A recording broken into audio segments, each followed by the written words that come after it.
hacemos perder tiempo a los que se suman en horario, ¿sí? ¿Pudieron realizar y responder las preguntas que habían quedado pendientes de la clase anterior que habíamos mandado en el Power?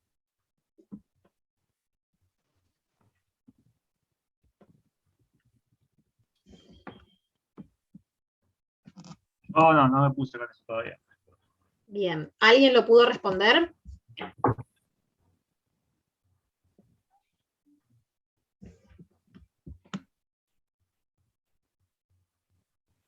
Bien, bueno, si nadie lo pudo responder, en todo caso lo veremos más adelante. Sí les sugiero que vayan con las lecturas en tiempo y forma y con las actividades prácticas, porque la idea de las actividades prácticas es un poco que se sienten a leer, que puedan revisar los temas que fuimos trabajando en las clases anteriores para poder seguir avanzando, ¿sí? Porque por ahí ahora los temas son más bien teóricos, accesibles para entender, pero cuando empiezan a ponerse un poco más complicados necesitamos que ustedes lleven al día la materia como para poder seguir avanzando, ¿sí? Así que en todo caso, si bien no vamos a responder específicamente esas preguntas que quedaron, lo que vamos a hacer es un muy breve repasito de lo que vimos en la clase anterior, y sí vamos a dejar pendiente algunas actividades prácticas de las que tienen cargadas en comunidades para la próxima clase, y van a tratar lo que sí de resolverlas, ¿sí? Bueno, en la clase anterior habíamos empezado a hablar del problema económico, vimos cómo el hombre se junta con otras personas con el objetivo de satisfacer las necesidades, ¿sí? Hablamos de que esas necesidades se satisfacían a partir de bienes y servicios, ¿sí? Que se producían con recursos. Y aquí empezaba nuestro primer problema, o el primer problema que íbamos a identificar en la economía. Había necesidades que habíamos clasificado en primarias o secundarias, y que cambiaban en el tiempo, que eran ilimitadas, ¿sí? Siempre había algo más que querer y que necesitar, y veíamos que los recursos productivos con los que producíamos esos bienes y servicios eran limitados. ¿Qué recursos? ¿Con qué recursos producimos bienes y servicios? ¿Qué se les ocurre? ¿Se les ocurre alguno? Naturales. Recursos naturales, sí, el campo, ¿qué más? Recursos humanos. Recursos humanos, trabajadores, ¿sí? ¿Qué más? ¿Algo más? ¿Qué más tenemos en una fábrica? Bueno, a veces en el campo, trabajo agrario, pero tenemos en la industria que vamos a tener maquinarias, ¿sí? Vamos a tener trabajadores, vamos a tener insumos que vamos a tener que contratar o comprar o adquirir para el proceso productivo. Bueno, todos esos recursos que utilizamos para la producción de bienes y servicios son limitados. Con lo cual, esos bienes y servicios que vamos a producir van a resultar escasos. Y por eso hablamos de la escasez como un concepto relativo. Existe escasez porque las necesidades son ilimitadas y los bienes son limitados.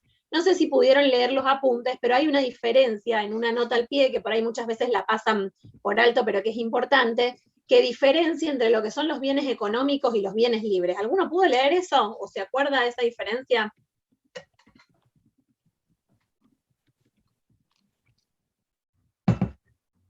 Bien, cuando hablamos de bienes económicos, son bienes que resultan escasos en relación a las necesidades o deseos que están destinados a satisfacer, ¿sí? No hablamos del aire, por ejemplo. El aire no es un bien económico, no va a ser objeto de estudio de la economía porque nosotros en sí no va a estar en un mercado comerciando así.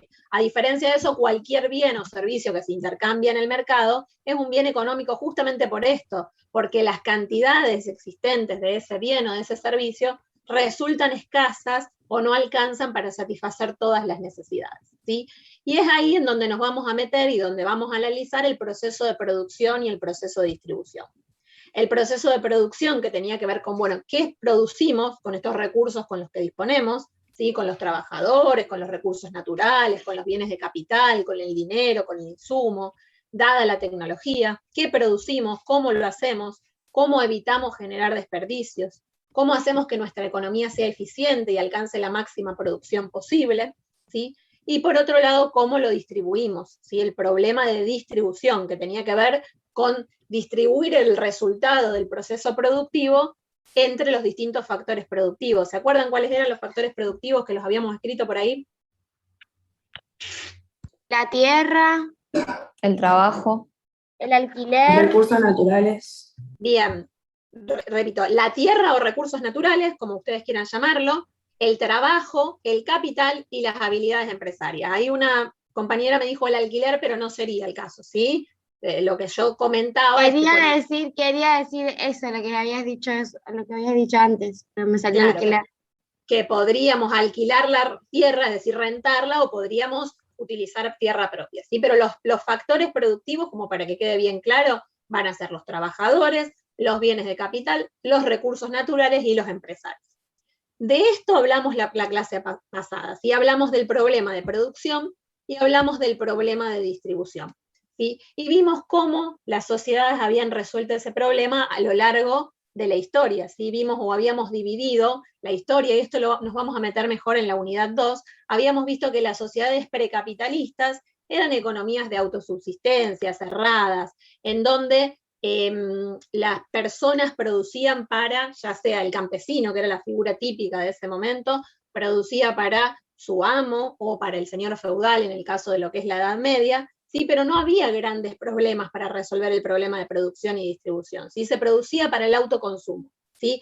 A diferencia de este periodo, en la economía capitalista, casi ningún individuo produce sus propios bienes de consumo, su vestimenta, sus alimentos, su vivienda, ¿sí? En general, los trabajadores se dedican a determinada producción, a determinada parte del proceso productivo. Tenemos trabajadores metalúrgicos, tenemos trabajadores de la industria láctea, tenemos trabajadores de la industria textil, ¿sí? Pero nadie tiene capacidad para satisfacer las necesidades con su propia producción. No es lo más común que una persona pueda producir sus alimentos, su vestimenta y su vivienda, ¿sí? Tenemos una economía de intercambio, en donde lo que se produce no es para el autoconsumo, sino que es para intercambiar en los mercados, ¿sí? Tenemos trabajo asalariado, tenemos propiedad privada de los factores productivos. Dentro de esta economía del intercambio, la forma de resolver el problema económico ya no va a ser por la tradición y el mando, que caracterizamos la clase anterior, sino que va a ser en el mercado, ¿sí? Los cambios en la oferta y los cambios en la demanda van a modificar los precios y van a ser esos precios los que envíen señales a los agentes económicos para tomar decisiones, ¿sí? Esto no lo charlamos la clase anterior, tenemos como dos grandes diferencias entre lo que es una economía de mercado y una economía centralmente planificada, así como los dos casos extremos que podemos encontrar en la actualidad, ¿sí? Una economía de mercado en donde rige la libertad económica, en donde el Estado no se entromete en los asuntos económicos y en donde lo único que se garantiza es la propiedad privada, el régimen liberal, ¿sí? Los factores productivos son de propiedad privada y es el mercado el que a partir de esas señales de precios facilita la decisión de, bueno, qué producir, cómo producir, para quién producir. Ese es un caso extremo, ¿sí? En donde no hay intervención estatal dentro de la economía. Y el otro caso extremo, las economías centralmente planificadas, en donde, por el contrario, el rol del Estado es muy importante, ¿sí? Hay una libertad reglamentada, que le llamamos, en donde los factores productivos y las empresas son de propiedad pública, donde hablamos de un régimen dirigista, en donde el sector público tiene mucha más decisión en cuanto a qué se produce, cómo se produce, entre quiénes se reparte, ¿sí? Estos son, como digo yo, los dos casos extremos, pero en la realidad o en la práctica, lo que más vamos a encontrar son economías mixtas, ¿sí? Economías donde el mercado es la instancia, el espacio, el lugar en donde se intercambian bienes y servicios, pero en donde el Estado de determinadas maneras va a estar. La clase anterior me habían mencionado algunas, por ejemplo, estableciendo el marco legal en el que se van a realizar las transacciones, por ejemplo, a partir de políticas distributivas, por ejemplo, a partir de políticas de estabilización, cuando una economía está en periodo de recesión, por ejemplo, o de auge, por ejemplo, a partir de políticas de promoción del crecimiento y el desarrollo, de asignación de recursos. Es decir, vamos a tener un mercado muy activo, pero con un Estado que va a estar interviniendo en algunos aspectos de la economía. Este es el caso más común que encontramos en las economías modernas de hoy en día, por ejemplo, en la Argentina, ¿sí? Bien, vamos, seguimos. Se corta, me dicen. Muchos no me escuchan. Profe, se te traba todo, la mitad de las cosas que decís no las escuchamos. Bien, Pero a mí No, se se escucha escucha bien. bien. A mí me anda Se bien. escucha bien. Puede ser que Sí, yo ya me perdí. Puede ser que hoy haya mala conexión, como les decía, porque acá hay tormenta, así que puede ser que esté pasando eso, pero bueno, si algunos me escuchan, vamos a continuar, porque no tengo manera de resolver los problemas de conectividad. Cualquier cosa, si quieren que repita algo, me lo comentan. La otra ¿sí? vez también pasaba lo mismo igual. Bien. ¿El resto escucha bien? Bien. Sí. De mi parte, sí. Bien. Habíamos llegado a definir la clase anterior el objeto de la ciencia económica. ¿Alguien escribió cuál era el objeto de estudio de la economía? ¿O alguien se acuerda de lo que habíamos hablado? El Es objeto de organizar y estudio- resolver. Hablaba Martina. Sí, No, dale, habla vos. Bueno, acá está. El objeto es organizar y resolver en un contexto de escasez el problema de producción y distribución por la satisfacción de las necesidades. bien, habíamos establecido ese objeto general. Seguramente si ustedes han podido leer los apuntes de cátedra, y hoy los vamos a trabajar un poquito, vemos que hay distintos autores que pertenecen a distintas escuelas de pensamiento económico que hablan en términos generales de lo mismo, del problema de producción, del problema de distribución, de la escasez, pero hay matices en el foco que se pone sobre lo que es la ciencia económica y su objeto de estudio, ¿sí? Por un lado, decirles que la economía no surge como ciencia, es decir, no siempre fue ciencia, sino que surge como ciencia en el momento en que el problema económico empieza a adquirir complejidad. ¿Sí? Cuando hablamos de la Edad Media y de la Edad Antigua, era la tradición y el mando la que resolvía el problema de producción y distribución. ¿Sí? Los individuos producían los bienes para su autoconsumo. Pero cuando los individuos dejan de producir para el autoconsumo, empiezan a producir para el intercambio, cuando aparecen los mercados, ¿sí? Cuando los bienes y servicios se intercambian y vemos los mercados en donde hay oferta y hay demanda, es ahí el momento en que podemos decir que la economía surge como ciencia, que el problema económico requiere una explicación científica, ¿sí?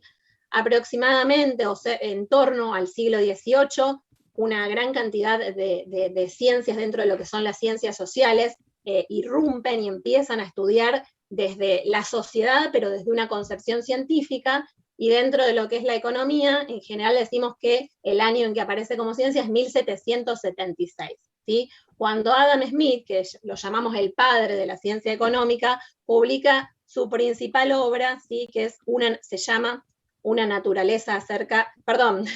publicación acerca de la naturaleza y causa de la riqueza de las naciones. Bueno, más conocida como La riqueza de las naciones, pero es una obra muy importante porque un poco lo que hace es determinar el objeto de estudio de la ciencia económica y cuál va a ser el método de estudio que vamos a utilizar dentro de esta ciencia, ¿sí? Bien, les decía, nosotros habíamos mencionado una de las formas de pensar el objeto de estudio de la ciencia económica, pero seguramente han encontrado en los apuntes de cátedra que les pedí que lean, distintos autores que mencionan otros aspectos del objeto de estudio de la ciencia económica. No es que uno está mal u otro está bien, sino que vamos a tener en cuenta distintos elementos, ¿sí? Cuando veamos en la unidad 2, vamos a ver que la escuela clásica inglesa hace foco en la sociedad y cómo la sociedad resuelve el problema de producción y distribución. Un ejemplo de esto es Samuelson cuando dice, bueno, la economía es el estudio de la manera en que las sociedades utilizan los recursos escasos para producir bienes y servicios valiosos y distribuirlos para su consumo entre los miembros de la sociedad, ¿sí? Es un enfoque claramente que viene desde la escuela clásica, que es a la que pertenece justamente Adam Smith. Después podemos pensar en el enfoque marxista o en el enfoque socialista, en donde ya no se hace tanto foco en eso, sino en las leyes sociales que rigen el comportamiento de la sociedad, que rigen cómo funciona el sistema capitalista, ¿sí? Un ejemplo de esto es la propuesta que hace Lange y dice, bueno, es la ciencia, la economía, que estudia las leyes sociales que rigen la producción y distribución de los medios materiales aptos para satisfacer las necesidades humanas. Y por último, bueno, estas fue las que encontré, seguramente encuentran algunas definiciones más de lo que es el objeto de estudio de la ciencia económica, un enfoque más neoclásico. Les pido que se muten porque se escucha mal o se escuchan ruidos, no sé bien de dónde. Como les decía, la última de las definiciones, que es de Robbins, que encuentran ahí, tiene que ver con un enfoque más neoclásico, que pone el ojo no tanto en cómo la sociedad resuelve el problema de producción y el problema de distribución, sino en cómo el individuo lo resuelve, ¿sí? Cuando veamos a los autores neoclásicos o a los representantes de la escuela neoclásica, vamos a ver que ellos modelizan, ¿sí?, toman en cuenta un homo economicus, que es el individuo, y que es una manera de modelizar el comportamiento individual, ¿sí? En donde es un hombre que busca la máxima satisfacción con el mínimo esfuerzo posible y se mueve o actúa en mercados competitivos. Bueno, vamos a trabajar todo eso en el enfoque neoclásico, pero vamos a ver si la diferencia que hay entre lo que fueron los clásicos, con su principal representante Adam Smith, y lo que fueron los neoclásicos. Y por eso la definición de Robbins se para más en el individuo y dice, bueno, la ciencia económica es la ciencia que trata de aquel aspecto de la conducta que surge de la escasez de medios para conseguir fines dados. Bien, un poquito nos habíamos anticipado en la clase anterior y habíamos dicho, bueno, la ciencia económica es una ciencia social, ¿sí? Y vamos a decir que es una ciencia social porque ¿qué estudia la ciencia económica? ¿Qué problemas estudia la ciencia económica? Los problemas de la sociedad. Los problemas de la sociedad, como por ejemplo... La escasez. La escasez, la producción, la distribución. Bien, ¿qué más? ¿Qué más se les ocurre? ¿Qué problemas económicos tenemos nosotros en nuestra sociedad? La Distribución de inflación. riqueza. La La inflación, inflación. la distribución del ingreso, ¿qué más? ¿Qué otros problemas escuchamos cuando escuchamos la radio, la tele? El rol del Estado. Bueno, ahí están las dos. El rol del Estado en la economía, ¿sí? ¿Cuál debe ser el rol del Estado? Un debate interminable y que desde Adam Smith en adelante los economistas no nos hemos puesto de acuerdo. Bueno, justamente entonces vamos a hablar de que la economía es una ciencia social porque estudia al hombre en un contexto social, en su entorno social, en su realidad social. Obviamente poniendo en foco, ¿sí?, los aspectos económicos, ¿sí? Y vamos a diferenciar las ciencias sociales de las ciencias naturales por algunas características, ¿sí?, que la hacen muy distinta y que hacen que el método de estudio de las ciencias económicas sea muy particular, muy diferente al de las ciencias naturales. Vamos a ir mencionando uno por uno, ustedes los tienen en los apuntes de cátedra, pero vamos a ir explicando.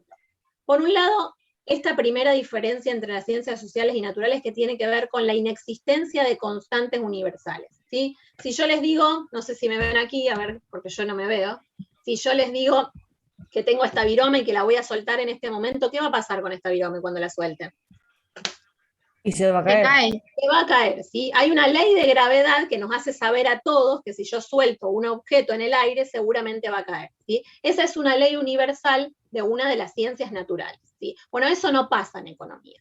En economía el conocimiento es transitorio, es perecedero, es históricamente determinado, es probabilístico, ¿sí? Y cuando yo tengo una teoría sobre determinado aspecto de la realidad económica, esa teoría va a estar enmarcada en un contexto histórico, en un contexto espacial, en un contexto temporal, ¿sí? Ejemplo, quiero explicar con una teoría económica la inflación de 1989 cuando Argentina tuvo hiperinflación.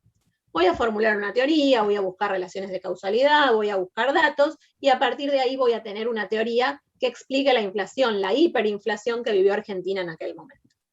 Seguramente esa teoría no va a ser válida para estudiar los procesos inflacionarios que se vivieron en Argentina en el año 2002, después de 10 años de convertibilidad y una salida abrupta de la convertibilidad y una mega devaluación, ¿sí? Entonces vamos a tener que utilizar para lo mismo un proceso inflacionario otra teoría, ¿sí? Porque no va a ser el mismo el contexto, no van a ser las mismas las causas, ¿sí? Lo mismo si queremos buscar una explicación al proceso inflacionario que vive Argentina en la actualidad, ¿sí? Vamos a requerir de distintas teorías y de distintos enfoques que expliquen un mismo fenómeno, porque son fenómenos que en definitiva, si bien todos tienen que ver con la inflación, y probablemente algunos puntos puedan tocarse, ¿sí?, tienen que ver con contextos históricos completamente diferentes, ¿sí? Por eso decimos que el conocimiento en economía, las teorías y las leyes que vamos a desarrollar en economía son transitorias, perecederas, históricamente determinadas, probabilísticas, y que tenemos que entenderlas siempre en el contexto, no van a ser válidas para cualquier contexto o para cualquier lugar, ¿sí? Otro de los aspectos que diferencia las ciencias sociales de las naturales es la duda permanente de si es posible conocer una parte sin conocer el todo. ¿Qué significa esto? Cuando vamos a formular una teoría o una ley en economía, vamos a partir de la observación de la realidad, pero para poder simplificar la realidad, explicarla, establecer relaciones de causalidad entre las variables, vamos a tener que tomar de la realidad los aspectos que consideramos más importantes, ¿sí? Volviendo al ejemplo de la inflación actual. Bueno, ¿Qué elementos yo voy a tener que contemplar para poder explicar por qué en nuestro país hoy hay una inflación de aproximadamente el 50% anual? ¿Sí? Bueno, ¿cuáles son los elementos que me estarían indicando o que me estarían explicando esa inflación? Bueno, yo voy a tomar de la realidad algunos elementos. Ejemplo, puedo mirar, bueno, ¿cómo está la emisión monetaria? ¿Cuánta emisión monetaria está generando el Banco Central de la República Argentina? ¿Qué está pasando con el índice de precios al consumidor? ¿Qué está pasando con la tasa de inflación? ¿Qué está pasando con los precios de los bienes que exportamos o con los precios de los bienes que importamos? ¿Sí? ¿Qué está pasando con el tipo de cambio, con el valor del dólar? ¿Sí? Bueno, son todos elementos que seguramente a mí me ayuden para formular una teoría que explique la inflación en la actualidad, ¿sí? Pero dentro de todos esos elementos voy a descartar muchos otros que probablemente puedan tener cierta incidencia, pero no tanta, ¿sí? Entonces, cuando el economista desarrolla una investigación, va a tener que hacer un recorte de esa realidad para poder explicarla, para poder simplificarla y para poder tomar de la realidad los elementos más importantes que lo expliquen, ¿sí? Bueno, el tema está en hasta dónde recorto y hasta dónde no. Un poco la diferencia también con las ciencias naturales. Como tercer elemento, la menor precisión de los métodos de estudio, ¿sí? Cuando nosotros vemos a investigadores bioquímicos, licenciados en biotecnología o médicos que están haciendo una investigación, incluso ahora lo tenemos con el tema de las vacunas, ¿sí? Se estudia en laboratorio, se hacen pruebas, se hace un análisis de sangre, etcétera, y pueden tener datos muy precisos de lo que están investigando, ¿sí? Bueno, eso nosotros no lo podemos hacer en economía, y muchas veces nos tenemos que basar en datos que son mucho menos precisos, ¿sí? Ejemplo, les voy a poner un ejemplo que me parece súper claro, ¿sí? El último Censo Nacional de Población, Hogares y Viviendas, ¿saben de cuándo data?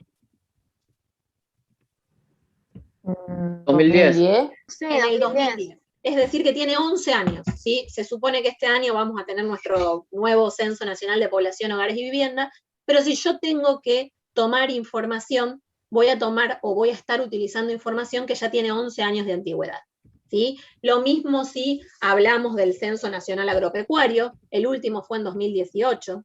Si hablamos del Censo Nacional Económico, tenemos datos de 2004, 2005, ahora se están actualizando y se está volviendo a hacer, pero hasta que la información llegue y la podamos utilizar para hacer estudios, vamos a estar basándonos en datos que tienen bastante tiempo de antigüedad, ¿sí? Que seguramente va a haber habido cambios, ¿sí? Por eso es que no tenemos datos tan precisos como se manejan en otras ciencias como las ciencias naturales. Y acá yo les estaba hablando de censos, ¿sí? Cuando hablamos de censo, se releva a toda la población, es decir, un censo nacional de población, hogares y vivienda, van a ir casa por casa, departamento por departamento, en toda la Argentina y se va a relevar toda la información, ¿sí? Pero muchas veces también utilizamos datos de encuestas, de muestras, ¿sí?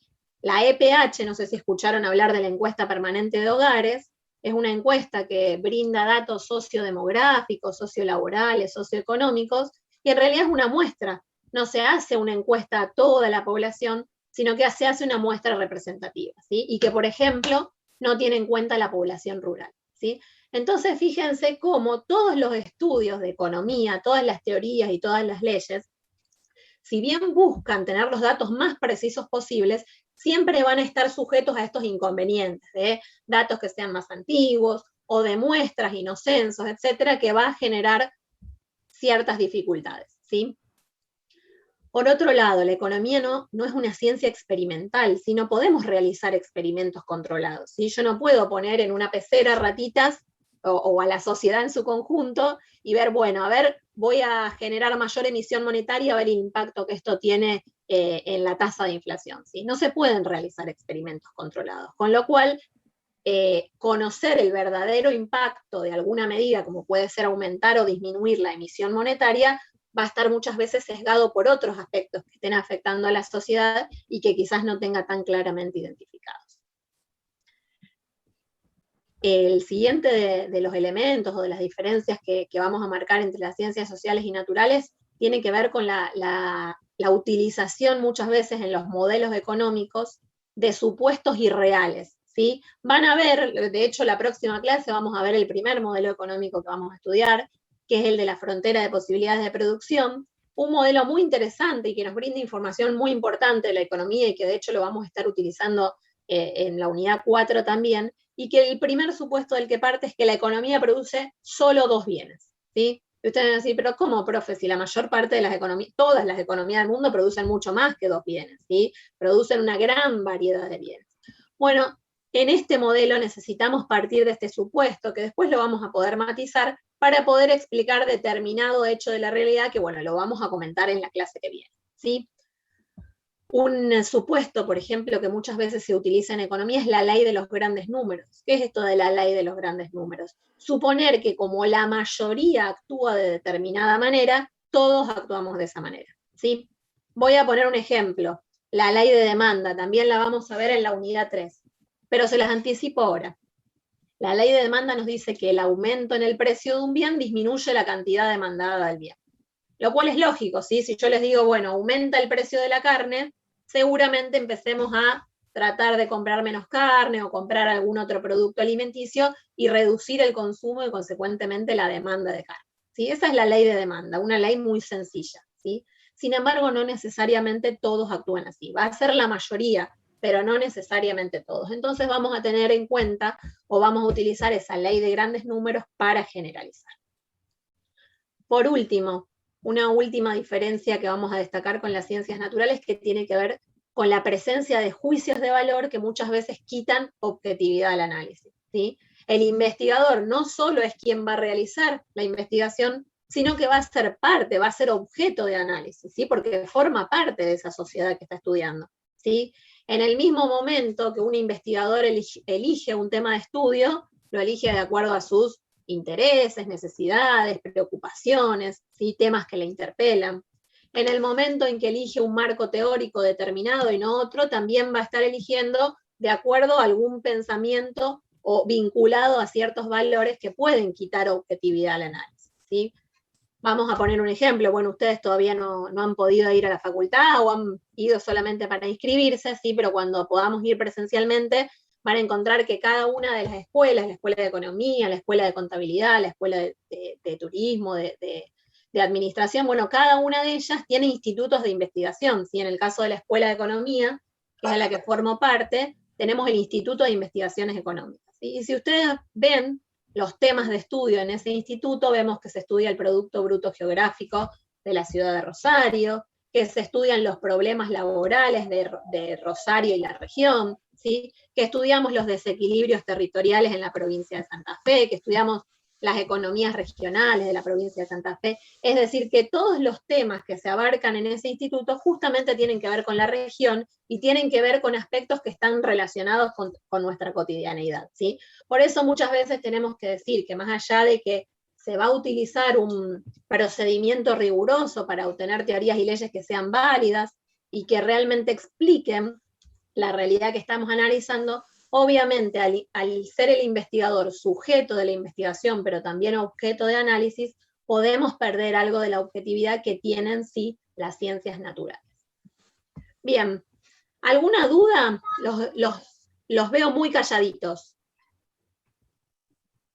No, bien, bien. Bien. Bueno, ¿alguien quiera preguntar algo o comentar? Sí, profe.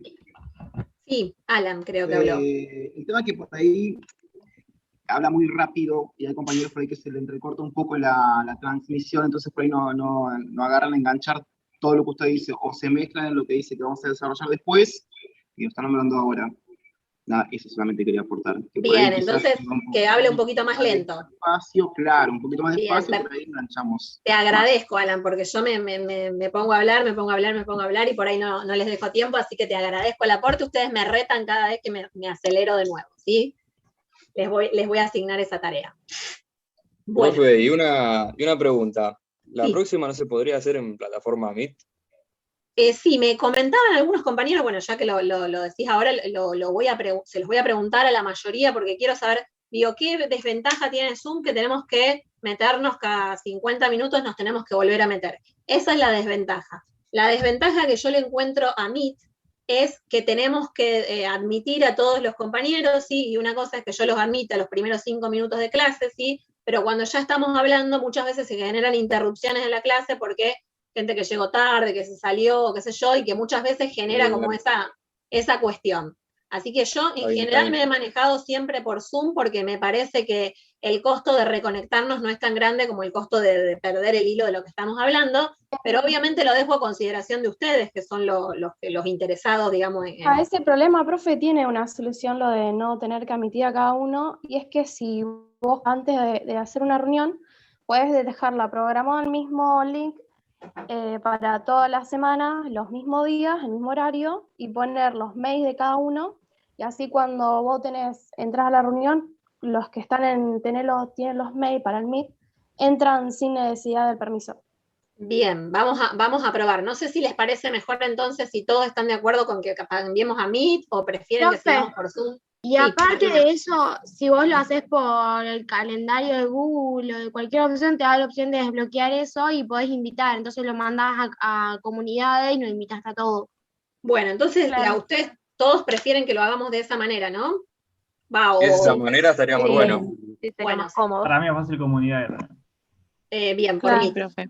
Bueno, si es generalizado así, vamos a hacer así. Yo el lunes antes de la clase, en todo caso, les voy a mandar un enlace, se los mando por los mails, así que les pido que el que no me mandó mail me lo mande, así les llega, ¿sí? El enlace. No sé, igual si ustedes tienen grupo de WhatsApp, si tienen grupo de WhatsApp, en todo caso alguno que cuando les llegue el mail con el nuevo enlace de reunión por Meet, se lo haga saber a sus compañeros. Sí, lo también dejamos en la mandaré por descripción WhatsApp. siempre. Perfecto, En el bárbaro. grupo. Así Buenísimo. que no hay problema. Perfecto, bueno, entonces para la próxima clase lo vamos a resolver así. Voy a leer el chat que algunos, bien, acá todos me están diciendo que prefieren Meet, así que lo vamos a resolver de esa manera. Bien, por hoy vamos a seguir obviamente así. Bueno, un poco volviendo a lo que estábamos charlando, vamos a ver algunos de los elementos que en la próxima clase vamos a precisar sobre el método científico, ¿sí? La economía trabaja con algunos elementos que son importantes y que nos permiten elaborar esas teorías y leyes de las que estábamos hablando, ¿sí?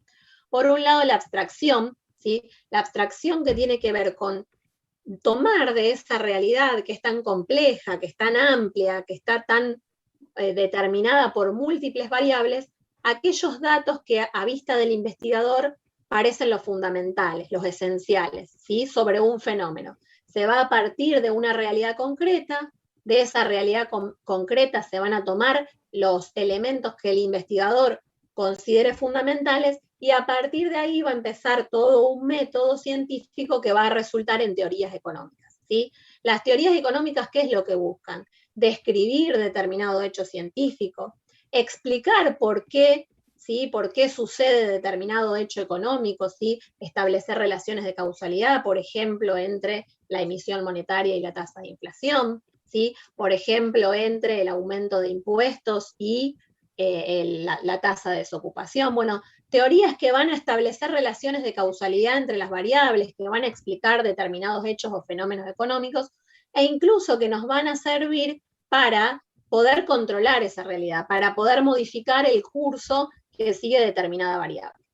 ¿Cómo vamos a hacer? Bueno, lo primero, vamos a ir a la realidad, les decía yo. Y en la realidad, ¿qué voy a mirar? Voy a mirar datos económicos, es decir, voy a mirar información del mundo real, ¿sí? Si yo estoy estudiando la inflación, ¿qué voy a mirar? Voy a mirar los precios del índice de precios al consumidor, voy a mirar los precios mayoristas, voy a mirar la evolución de los precios de las exportaciones, de las importaciones, voy a mirar cómo el Banco Central está actuando en relación a la emisión monetaria, ¿sí? Si hay mucha emisión monetaria o si por el contrario hay destrucción de base monetaria, ¿sí? Voy a mirar y voy a observar datos de la realidad. De acuerdo a los datos que esté buscando, bueno, ¿dónde los tengo que buscar? Seguramente muchos de los datos los voy a obtener en el INDEC, que es el Instituto Nacional de Estadísticas y Censo, en el IPEC, que es el Instituto Provincial de Estadísticas y Censo, en este caso para la provincia de Santa Fe.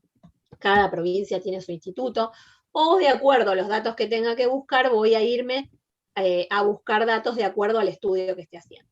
A partir de eso es que voy a construir modelos que me sirvan para explicar esa realidad que estoy buscando. Este gráfico ustedes lo tienen en los apuntes de cátedra, no sé si lo vieron, después les voy a indicar las páginas para que ya empiecen a leerlo, y que nos muestra esto que les venía explicando, ¿sí? Bueno, ¿cuáles son los pasos que sigue un investigador dentro de las ciencias económicas, un economista, para obtener teorías y leyes que expliquen la realidad, ¿sí? Y son un paso a paso. Por un lado partimos de la observación de la realidad, ¿sí? Como yo les decía, bueno, a ver, quiero explicar la inflación. ¿Qué está pasando? ¿Hay mucha emisión monetaria? ¿No hay emisión monetaria? ¿Sí? ¿Qué está pasando con los precios de las grandes cadenas de hiper y supermercados? ¿Qué está pasando con el tipo de cambio? Bueno, voy a buscar los datos que me interesen o los datos que considere más importantes para tratar de entender determinada situación, en este caso de la inflación. A partir del método inductivo, y esto se los voy a dictar después, es que voy a formular una hipótesis. Va a ser mi hipótesis de trabajo, es decir, va a ser la hipótesis en donde yo planteo una posible solución al problema que estoy trabajando, una posible respuesta más bien, ¿sí? Ejemplo, planteo la hipótesis de que la inflación en la Argentina en este año se debe especialmente al exceso de emisión monetaria por parte del Banco Central. Es una hipótesis de trabajo, ¿sí? Recién a partir de la deducción, ¿sí?, de un procedimiento de abstracción, es que yo voy a construir una ley, una teoría económica que me explique la inflación a partir de la emisión monetaria, ¿sí? Una vez que tengo mi teoría o que tengo la ley, no va a servir todavía. Voy a tener que volver a la realidad. Es decir, el método de análisis económico parte de la realidad y vuelve al final de toda la realidad para verificar si esas teorías o leyes construidas efectivamente se cumplen o si no se cumplen. Supongan que yo llego, he terminado, he armado mi modelo económico, he establecido una relación causal entre la emisión monetaria y la tasa de inflación, y voy a la realidad, ¿sí? Y empiezo a observar datos y veo, ahora se nos va a cortar, así que les pido que se reconecten, ¿sí? Empiezo a observar datos y veo que la emisión monetaria aumentó un 0,04% y que la tasa de inflación fue un 10%. ¿Qué les parece? ¿Que la emisión monetaria es la que explica la inflación de la Argentina en este momento? ¿Qué se les ocurre? ¿Sí? Vi una emisión monetaria de 0,04% y una tasa de inflación mensual del 10%. ¿Va a ser la emisión monetaria la que me explica la inflación? ¿Qué les parece a ustedes? Sí. Bien, acá yo les estoy... Que tenga que ver influsa, pero un 10% es un montón. Bien, sí, estamos dando datos falsos, sí, pero lo que yo les quiero mostrar es que si cuando uno va a la realidad y ve que los datos de la emisión monetaria no coinciden... Vamos a esperar que se conecten todos, así no se pierde nadie.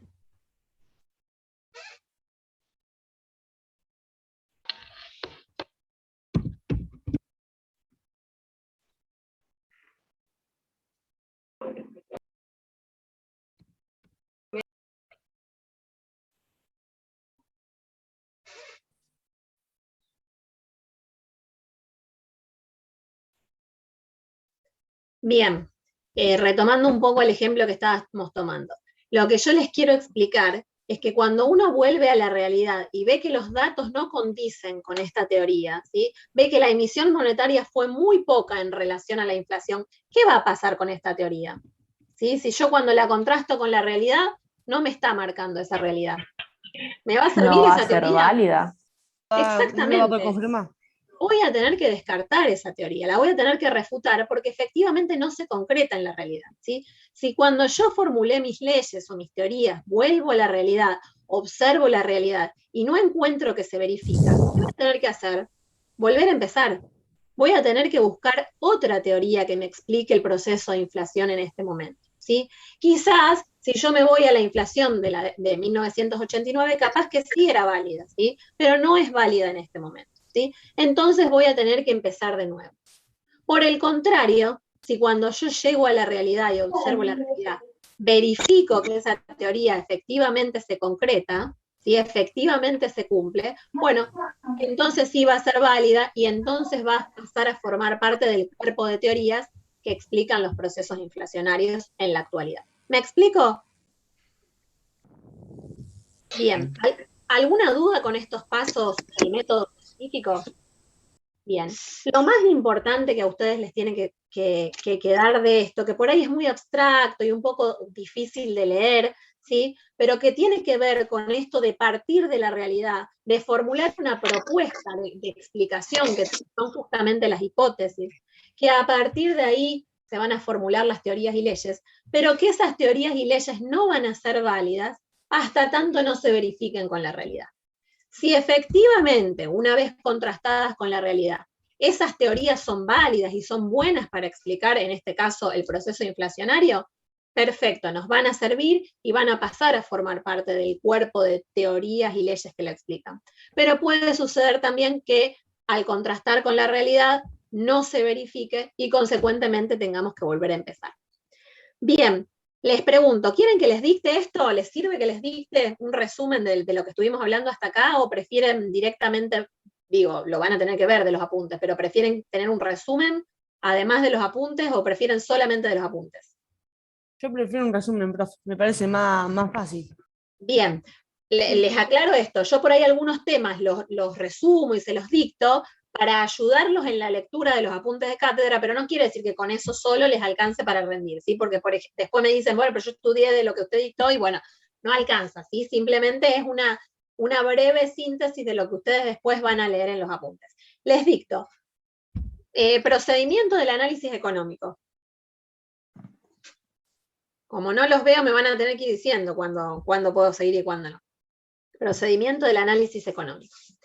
La realidad económica se presenta desordenada. La realidad económica se presenta desordenada. Punto y seguido. Para analizar un hecho económico,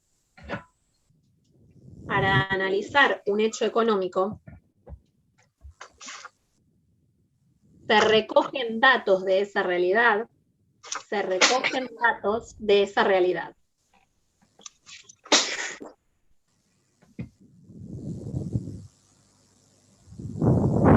Punto y seguido. Se clasifican, coma, consideran los relevantes, se clasifican, coma, se consideran los relevantes, coma, se descarta el resto. Punto y aparte. Mediante el método inductivo, y entre paréntesis vamos a poner observación de los hechos de la realidad,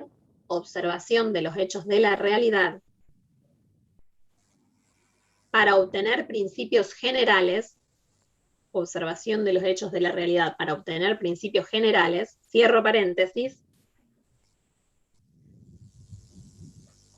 se formulan hipótesis.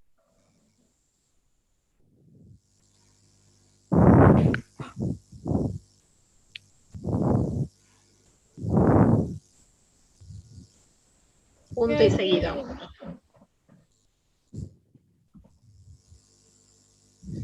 Las hipótesis son enunciados que se proponen como base,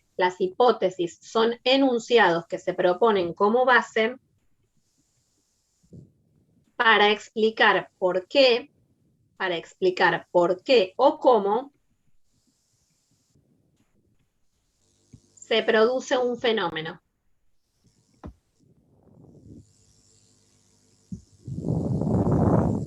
Punto y aparte.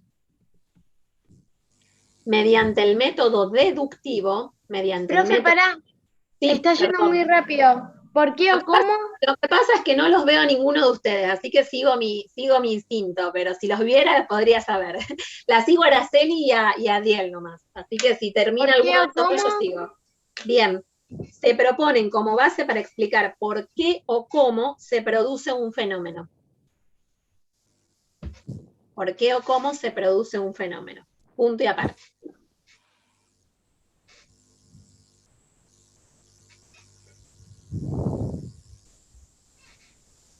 Ahora sí, mediante el método deductivo,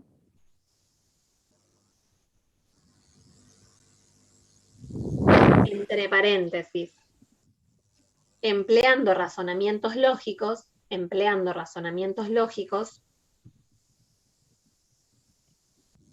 extraídos de supuestos extraídos de supuestos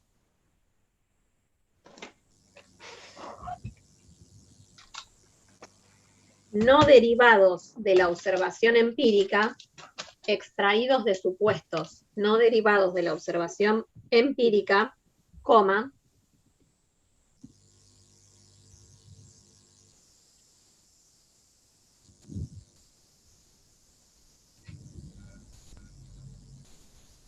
se deducen las consecuencias observacionales, se deducen las consecuencias observacionales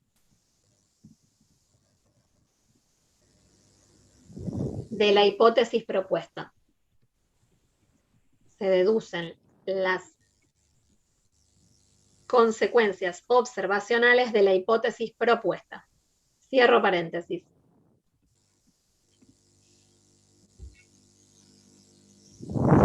Se formulan teorías y leyes.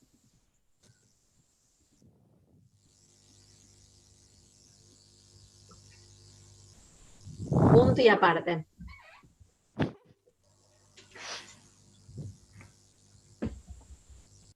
Falta menos.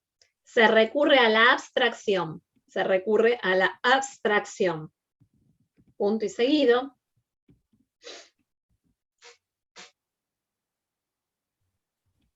Abstraer significa captar los rasgos esenciales. Abstraer significa captar los rasgos esenciales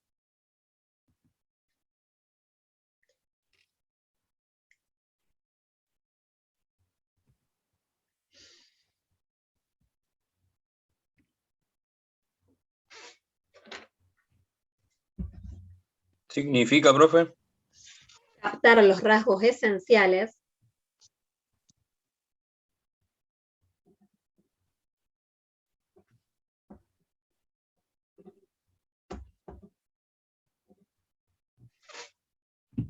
y elaborar conceptos y categorías,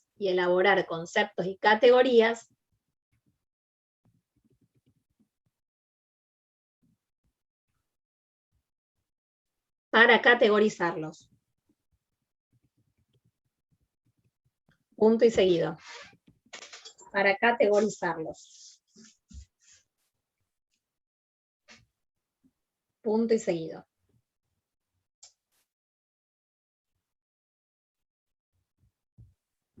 Para caracterizarlos. No sé qué dije. Para caracterizarlos. Punto y seguido. Tomar distancia del objeto estudiado.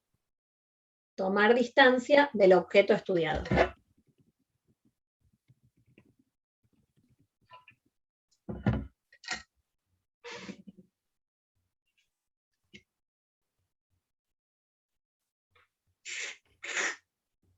Punto y seguido. Algo que se presentaba como complejo,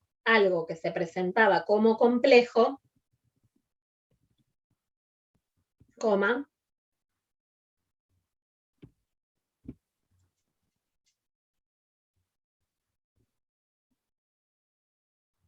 a partir de la abstracción se ordena. A partir de la abstracción se ordena.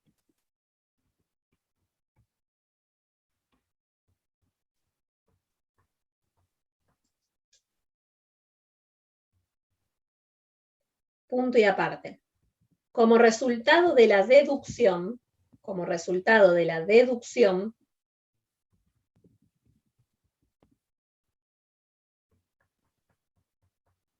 se obtienen predicciones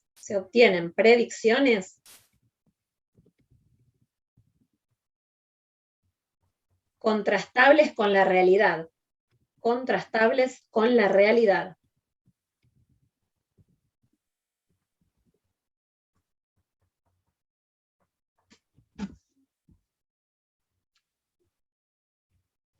Coma, a través de la comparación empírica.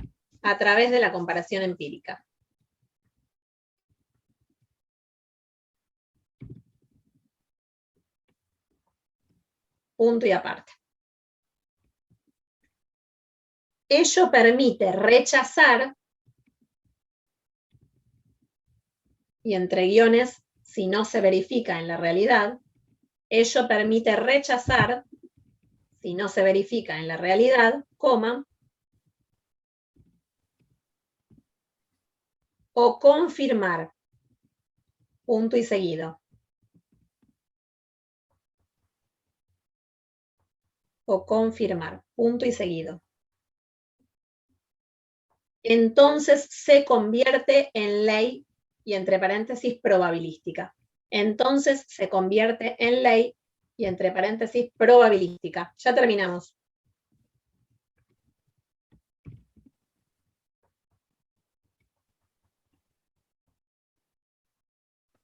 ¿En ley qué, profe?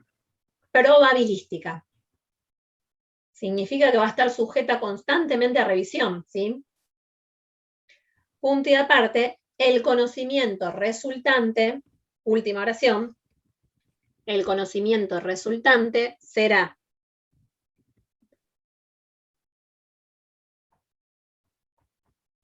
provisorio, coma, relativo, provisorio, relativo e históricamente determinado.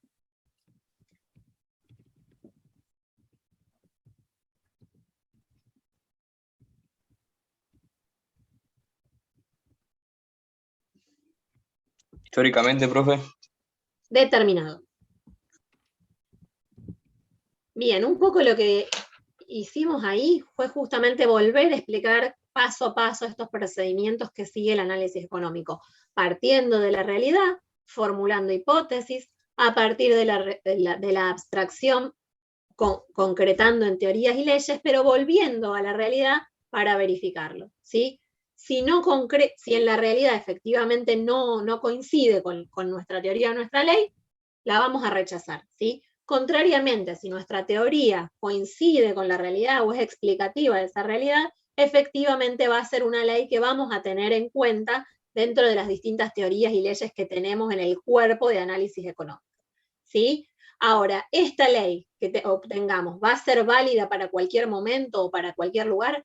No, va a ser válida en el contexto social e histórico que fue escrita, ¿sí? Por eso hablamos de la economía como una ciencia social e histórica, ¿sí? Vamos, ¿podemos avanzar?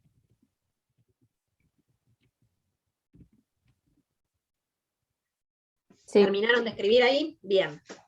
Bueno, ya tenemos la economía, vimos que era una ciencia social histórica, vimos el objeto y discutimos el objeto de estudio según distintas perspectivas de distintas escuelas económicas, tema que vamos a ir precisando en la unidad 2, ¿sí? Y vimos el método de estudio de la ciencia económica. Ahora vamos a ver las ramas que tiene la economía, ¿sí? Y vamos a hablar de dos ramas que tiene la economía, que ahí las tienen graficadas, que son la economía positiva por un lado y la economía normativa por el otro, ¿sí? Cuando hablamos de economía positiva, hablamos de la descripción económica, el análisis económico, las teorías económicas, ¿sí? Los modelos económicos, es decir, refieren a lo que es, ¿sí? Hablamos de la descripción de un hecho económico. Vamos a poner un ejemplo. Yo les digo, la tasa de inflación mensual en agosto del 2021 fue un 4%. ¿Sí? Es un dato de la realidad. Puede ser verdadero o falso, pero yo lo puedo contrastar con la realidad, lo puedo verificar. Voy al INDEC, busco el índice de precios al consumidor y busco el dato de la inflación mensual y veo si efectivamente fue 4% o no. ¿Sí? Puede ser verdadero o puede ser falso. Pero no hay ahí presencia de juicios de valor, no hay opiniones. ¿Sí? Cuando hablamos de economía positiva, no hay presentes ni juicios de valor, ni opiniones, ni nada, es descriptiva, ¿sí? Explicativa, y por eso dentro de esto tenemos el análisis económico, las teorías económicas, las leyes económicas, ¿sí? El resultado de todo ese método científico y esos pasos del método científico que estuvimos hablando hace un ratito, ¿sí? Algunas proposiciones que podemos encontrar dentro de lo que es la economía positiva, bueno, la tasa de inflación mensual fue del 4%, ¿sí? La tasa de desocupación subió 2 puntos porcentuales en el 2020, ¿sí? Son datos de la realidad, podrán ser verdaderos o falsos, pero son datos objetivos que pueden contrastarse, ¿sí? Ver si en la evidencia empírica los avala o no. No están sujetos a opinión, ¿sí?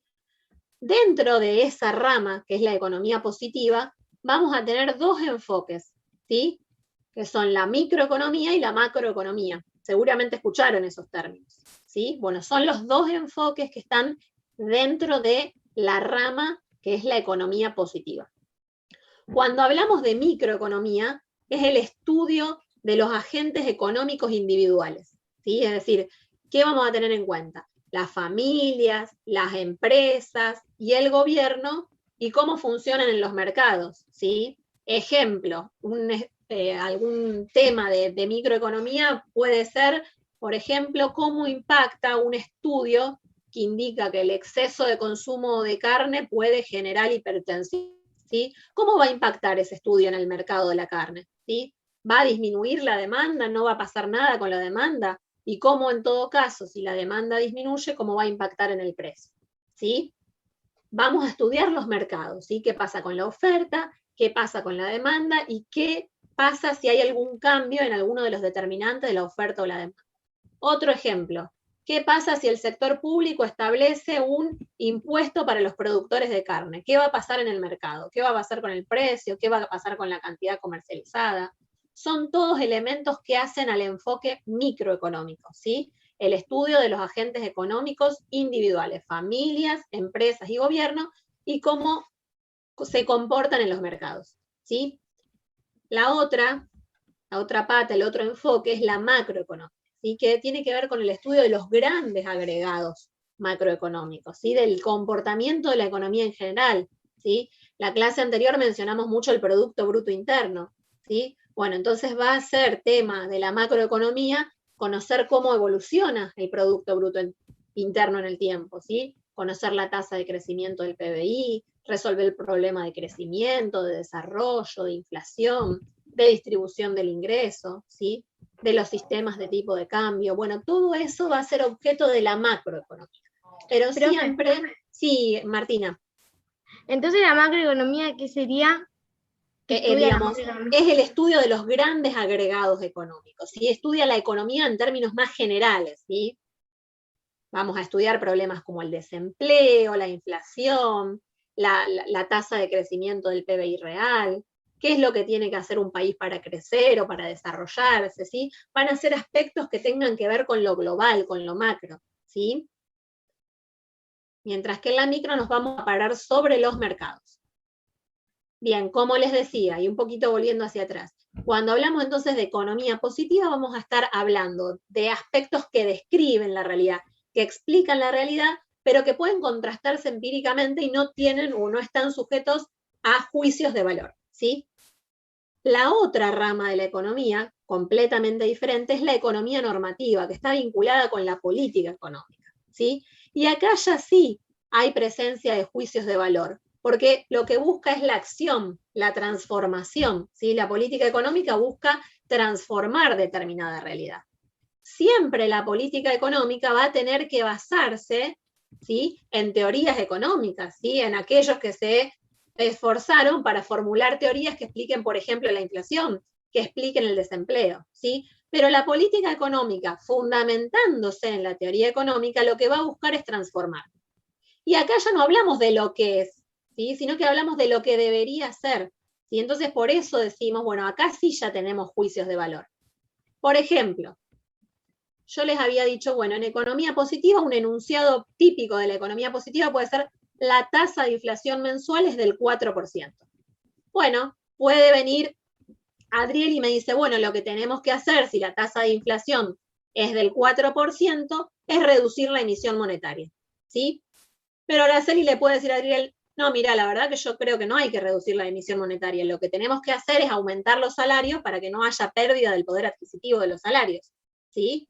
Y puede venir Bautista y me puede decir distintas propuestas de política económica, ¿sí? Acá ya sí podemos encontrar diversas opiniones que tienen que ver con la transformación de la realidad y en donde sí va a haber juicios de valor, ¿sí? Volvemos al ejemplo anterior que les había dado.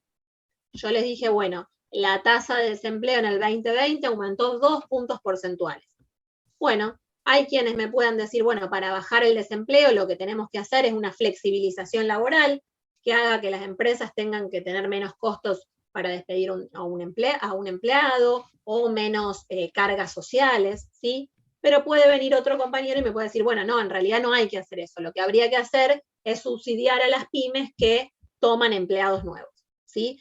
Completamente distintas esas propuestas de política económica para un mismo hecho de la realidad, ¿sí? Entonces vamos a tener las teorías y las leyes que surgen de la rama positiva y vamos a tener enunciados de política económica, propuestas de política económica que tienen que ver con la rama de la economía normativa. ¿Se entiende la diferencia?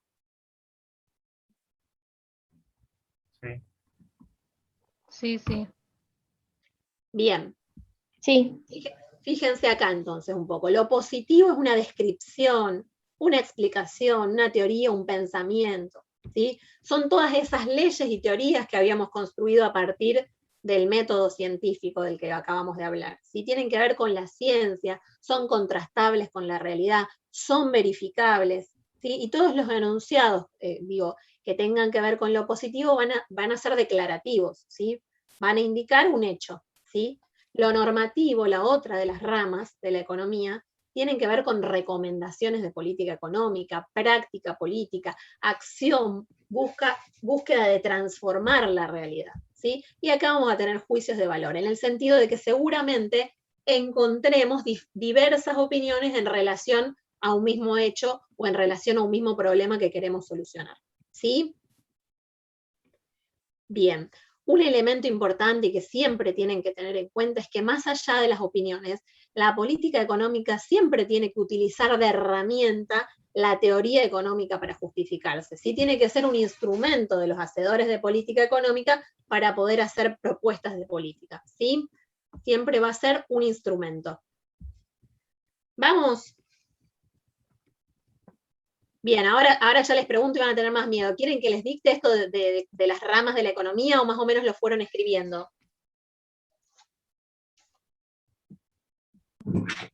Si querés dictarlo.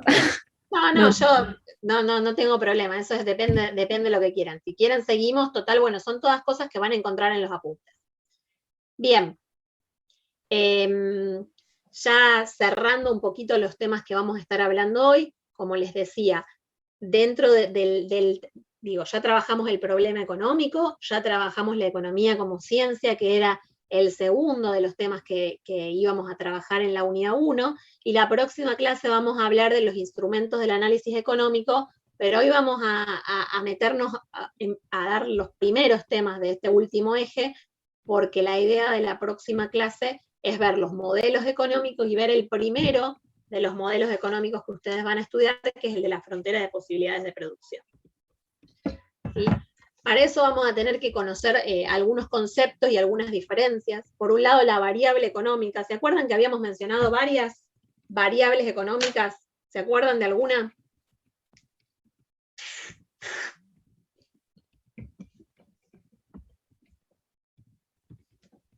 ¿O se les ocurre alguna variable? ¿Qué son las endógenas, las reales? Ahí, Nacho, ahora vamos creo que fue Nacho el que me habló, vamos a hablar de la clasificación, perfecto. Vamos a hablar de la clasificación de las variables económicas, pero primero vamos a definir qué es una variable económica y por eso les digo, ¿qué variable económica se les ocurre o han escuchado o podemos mencionar? Ya mencionamos algunas en la clase anterior. La plata. El dinero.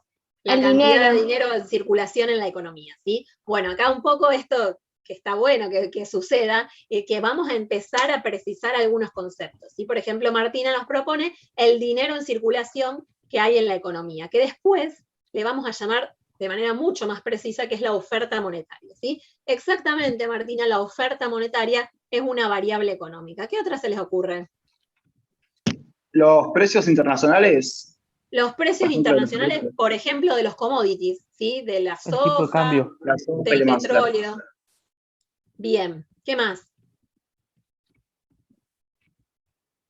¿Se les ocurre alguna variable más? ¿La inflación no es una variable? La inflación es un indicador que utiliza el índice de precios al consumidor, ¿sí? Después lo vamos a ver eso en la unidad 4. Profe, Bien. las divisas no, nada que ver, ¿o sí? Las divisas, vamos a poner los dólares, podríamos decir el stock de dólares que tiene el Banco Central en su poder, ¿sí? Al día de la fecha, ¿sí? Es que ya la vamos a llamar reservas internacionales o activo de reservas, ¿sí? También es una variable, y no solo que es una variable súper importante, ¿sí? Porque de acuerdo a los activos de reserva, en realidad es el oro y el resto de las divisas, y el resto de los activos que tiene el Banco Central, específicamente en términos de divisas y metales preciosos, es súper importante porque es una herramienta de política monetaria, ¿sí? Lo vamos a ver en la unidad 3, en la segunda parte de la unidad 3, pero que va a ser bastante determinante para ver cómo funciona la economía. Así que sí, exactamente, las reservas internacionales son otra variable económica que es muy importante, ¿sí? Podemos mencionar el Producto Bruto Interno, podemos mencionar los salarios, podemos mencionar el ingreso, podemos mencionar el gasto público, podemos mencionar el consumo privado, podemos mencionar la inversión bruta interna. Todas esas son variables. ¿Qué son variables? Variables son los elementos de interés para el investigador, ¿sí? Para el economista, que van a poder definirse, que van a poder medirse, ¿sí? Y que van a cambiar su valor de una observación a otra, en cada medición, ¿sí? Ejemplo, y les voy a poner este, que es el que voy a usar durante todo el cuatrimestre, porque es el que les vamos a tomar seguro en el examen, ¿sí? Después se los voy a dictar más adelante, ¿sí? El Producto Bruto Interno. ¿Se acuerdan qué era el Producto Bruto Interno o qué suponen que tiene adentro? ¿Cómo definimos el Producto Bruto Interno? ¿A alguien se le ocurre? ¿Es todo lo que produce un país en un año? Bien, me encanta esa definición. Te voy a agregar, no sé quién fue el que me la dijo, porque no llegué a ver, ¿sí? Pero Alan, me llamo Alan. Bien, Alan, no había llegado a ver que había sido vos.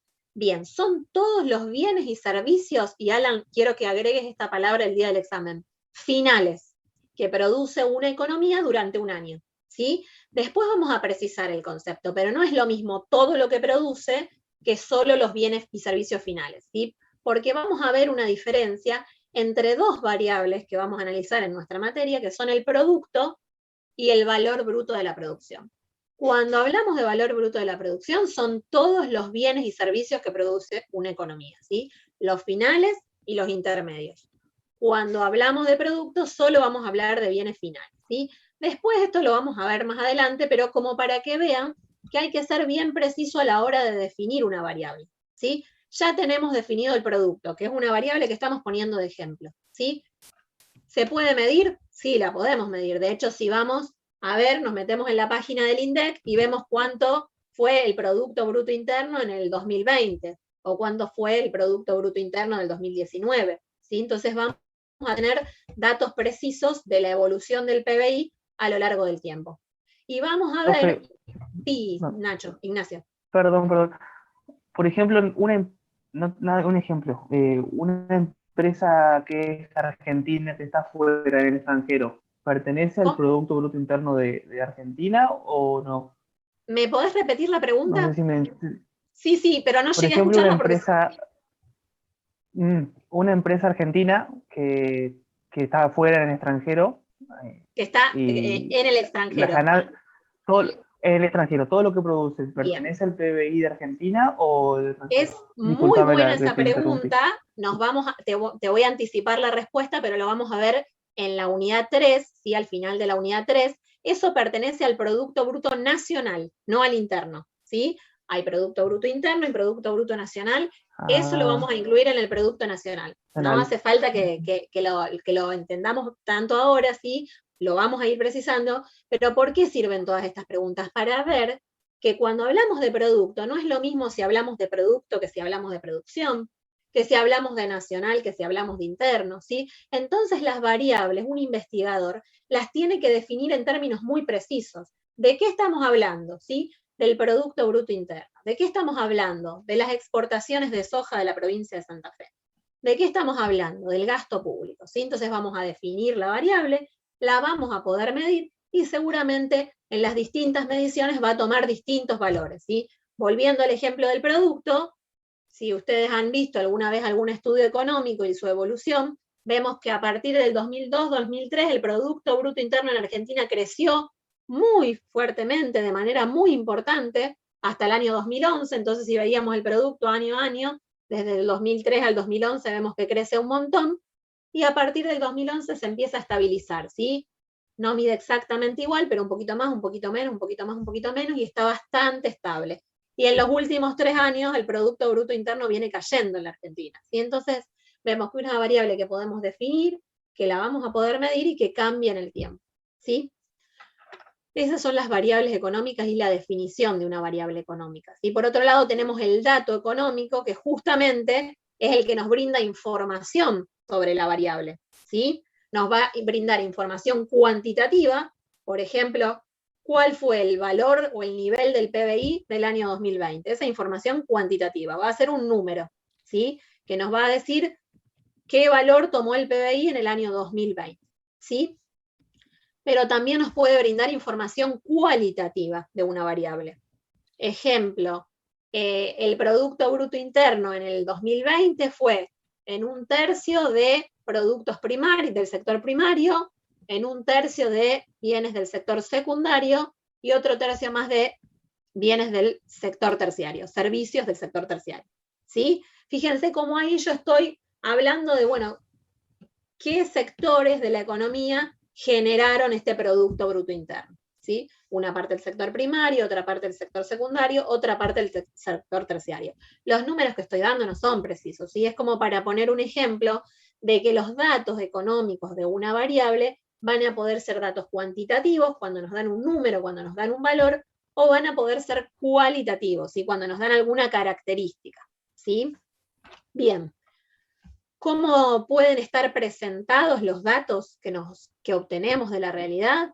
Bueno, puede haber un corte transversal o una serie temporal. ¿Qué es un corte transversal? Cuando tiene diferentes mediciones, pero de un momento del tiempo. Ejemplo, yo veo para el año 2020 cuál fue el PBI de Argentina, cuál fue el PBI de Brasil, cuál fue el PBI de Chile, porque estoy analizando y comparando los distintos niveles de PBI.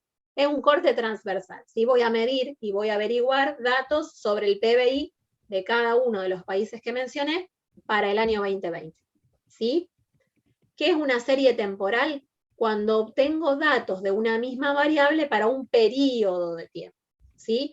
Ejemplo, quiero ver la evolución del PBI de Argentina desde el 2010 hasta el 2020, ¿sí? Entonces voy a obtener el dato del 2010, 2011, 2012 hasta el 2020. Esa es una serie temporal. ¿Se entiende la diferencia?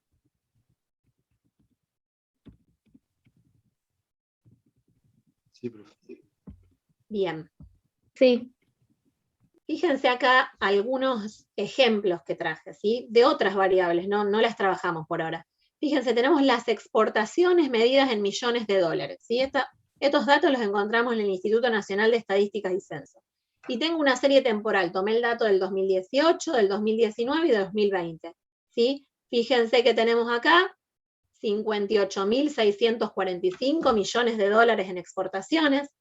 En el 2019 aumentaron las exportaciones y en el 2020 bajaron, ¿sí? Entonces tenemos una variable, que son las exportaciones, ¿sí? ¿Cómo la definimos? Las ventas externas de Argentina al resto del mundo, ¿sí? Y tenemos la medida, tenemos una serie temporal que nos refleja cómo fueron variando las exportaciones en esos años. Otra variable, las importaciones, es decir, las compras que Argentina hace al resto del mundo. Esa sería la definición de esa variable.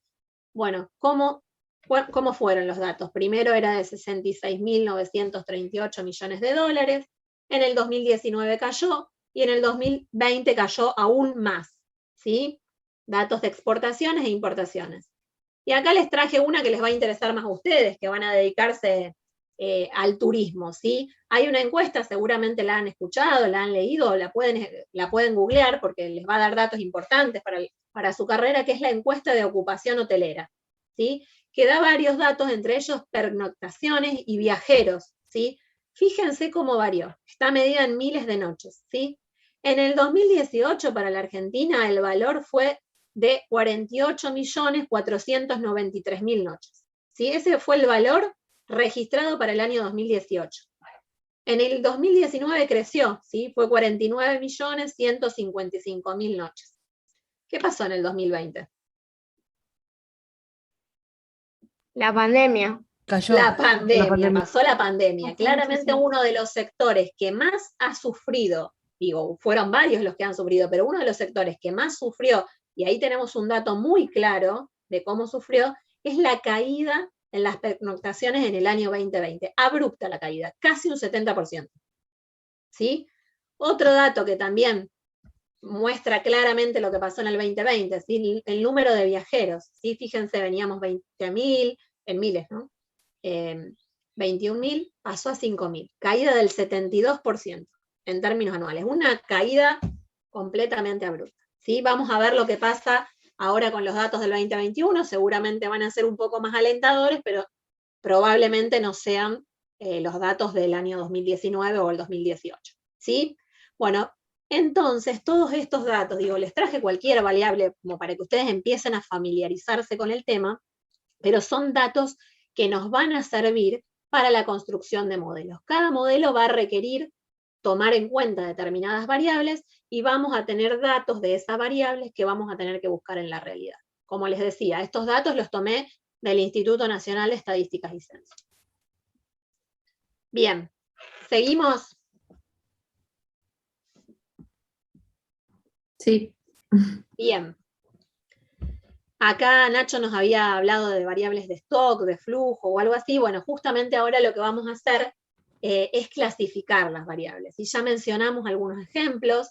Este tema ustedes lo van a leer, pero yo creo que lo van a ir entendiendo a medida que se avanza en la materia, a medida que vemos más modelos, a medida que analizamos más variables, pero es un tema que necesitamos dar para poder empezar a avanzar con algunos temas de la economía que requieren que al menos lo hayamos escuchado, ¿sí? Hayamos escuchado esta clasificación. Después algunas nos van a quedar más claras y otras nos van a quedar un poco más difusas, pero sí vamos a ir dándole precisión a lo largo del tiempo, ¿sí?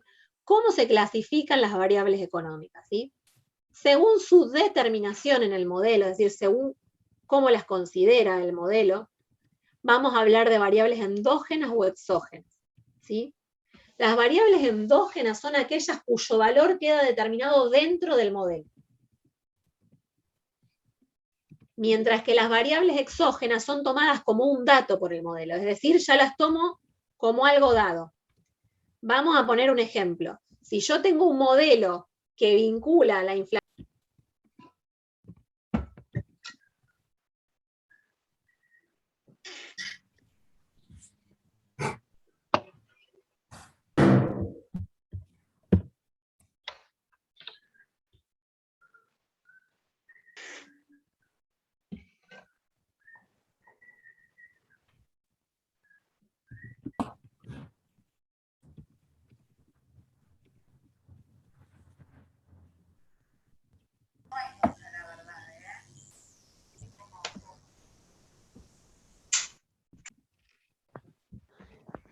bien, creo que ya se sumaron todos.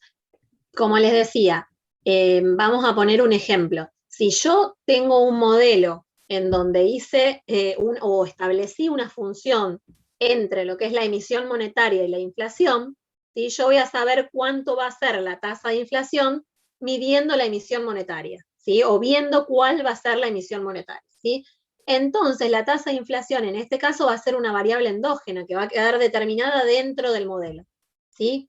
Eso, cada modelo tiene su variable endógena o exógena, ¿sí? Hay que mirar el modelo para evaluar cuáles son. Próxima clase, y ahí lo vamos a entender un poquito mejor a este tema, vamos a ver el modelo de la frontera de posibilidades de producción, que ya les fui anticipando. Supone que la economía produce dos bienes, y también supone una tecnología dada, ¿sí? Esa va a ser una variable exógena, es decir, ya sabemos qué tecnología tiene nuestra economía y partimos de ese supuesto, ¿sí? Por eso hablamos de una variable exógena. ¿Qué cantidad de bienes o servicios produce la economía? Va a ser algo que se determine dentro del modelo y por tanto va a ser una variable endógena, ¿sí? Esa es la primera clasificación, que como les digo, por ahí a medida que vemos los modelos nos es más accesible de entender o de concretar con ejemplos, ¿sí? Otra de las clasificaciones tiene que ver con el tiempo considerado, ¿sí? Podemos hablar de una variable de stock o una variable de flujo. Las variables de stock se refieren a un momento del tiempo, es como si yo sacase una foto, Si yo saco una foto del balance del Banco Central de la República Argentina y veo las reservas internacionales, veo cuántas reservas internacionales tiene hoy. Es decir, veo cuántos dólares, otras monedas y otras divisas y oro tiene en caja el Banco Central de la República Argentina. Es una variable de stock. Hoy tiene una cierta cantidad de reservas internacionales y seguramente si yo me voy al mes pasado y saco una foto del mes pasado, en su activo el valor va a ser otro, ¿sí? Una variable de stock, ¿sí? Que va a estar en ese momento del tiempo, ¿sí? En el caso del ejemplo que yo estoy dando, tiene que ver con las reservas que acumuló en el tiempo. Tengo acá a alguien que está haciendo ruido, les pido que se muten, salvo que quieran hacer una pregunta, ¿sí? Otro ejemplo de una variable de stock, el stock de capital que tiene una empresa, ¿sí? Una empresa tiene determinado capital en un momento dado del tiempo. O bien, a fin de diciembre, ¿qué cantidad de productos en proceso de elaboración tenía una empresa? ¿Sí? Va a haber una cierta cantidad de productos que la empresa estaba elaborando, que no terminó de elaborar, y que, ahí les pido que por favor que se silencien. No llego a ver quién es, pero si ustedes ven, les pido que soliciten. Vamos a ver quién es. Romina, tenés el micrófono prendido. Romina, ¿van ahí? Es Romina la que tiene el micrófono prendido. Bien, esperen que la encuentre entonces, a Romina. Ahí está, ahí se silencia, ahí no se escucha más. Bien, bueno, como les decía entonces, cuando hablamos de variables de stock es como si sacásemos una foto. Un ejemplo, las reservas internacionales que tiene el Banco Central, un ejemplo, el stock de capital que tiene una empresa, o bien los productos en proceso de elaboración que le quedaron a la empresa el 31 de diciembre, ¿sí? Que no los terminó de fabricar, van a ser una foto de un momento dado del tiempo, ¿sí? Las reservas de oro y plata, ¿sí? Que puede tener el Banco Central de la República Argentina. Esos son varios ejemplos de variables de stock. Por otro lado, las variables de flujo se refieren a un periodo de tiempo, ¿sí? Es como si mirásemos una película en vez de una foto. Un ejemplo es el Producto Bruto Interno. Si yo les digo el Producto Bruto Interno del 2020 fue de X millones de dólares, ¿sí? No va a ser que el 31 de diciembre se produjo eso. Esos bienes y servicios finales, ¿cuándo se produjeron?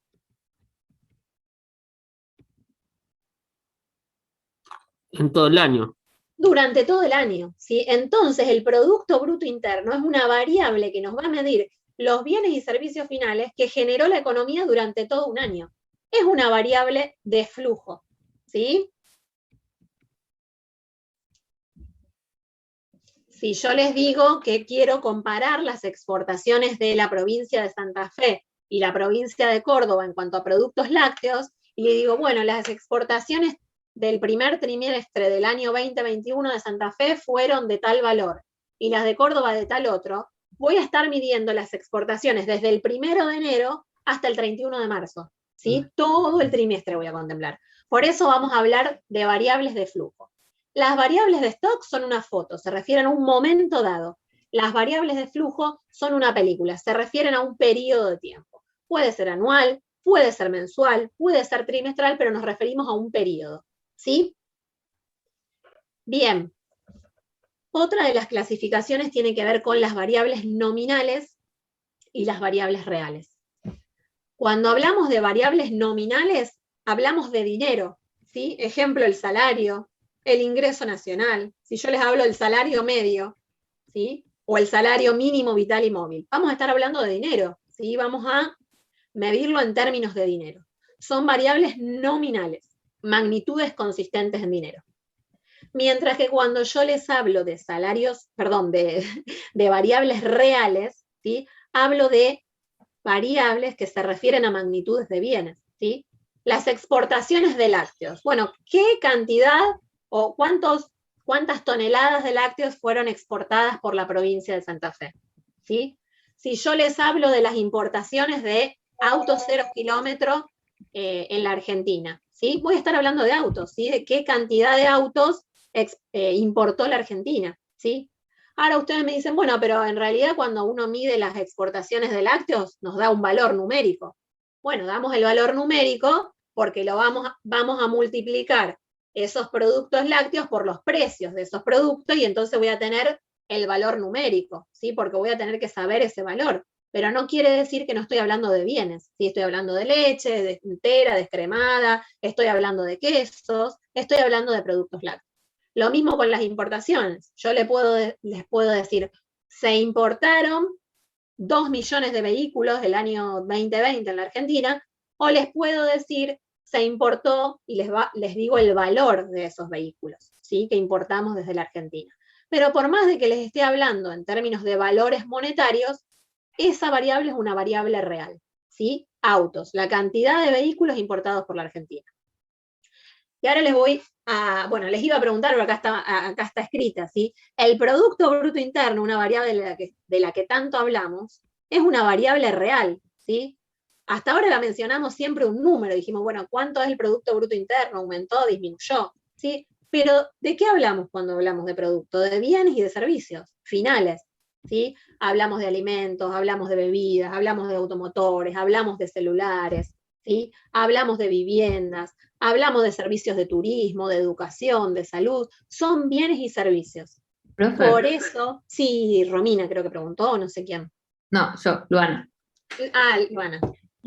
Quería hacer una pregunta. El Producto Bruto Interno, según el tiempo considerado, según no